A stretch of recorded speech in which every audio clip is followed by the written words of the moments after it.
Hello mga mamugster natin dyan no sewing machine na idagan stitches, straight, zigzag, buttonhole, o tanan stitch. Nindot ni siya pang beginner kay very humok kayo mudagan. Okay?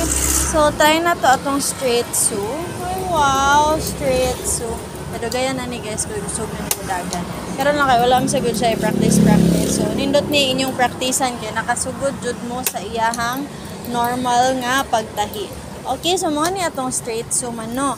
If ganahan mo mag-zigzagger, sayon ra kaayo kay kani mao man iyang stitches, imo lang ibalhin ara iyahang para balhin. Ganahan kog dako nga zigzag. Okay, down. Human kay mo zigzag na saya sa zigzag of your choice. Pakita daw.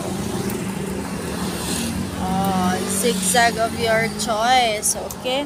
So, kana siya, dagko siya nga zigzag. If kanahan kag mas gamay, ma'am, sir, pwede ragit na to siya pagamyan. So, kani, gagmay jud, or padako-dako gamay. Depende lang sa inyong preference. Very nice kaayo nga sewing machine, no? In very good condition, okay? So, pananglitan, ma'am, ganahan ko garter stitch. Ay, walay problem, mga ma'am, ara iyang garter stitch, okay? Iyang garter stitch kay 3 steps na siya nga 3 steps nga zigzagger. So ma'am na anay special stitch imo ang sewing machine ay of course ma'am sir hindi magpapatalo.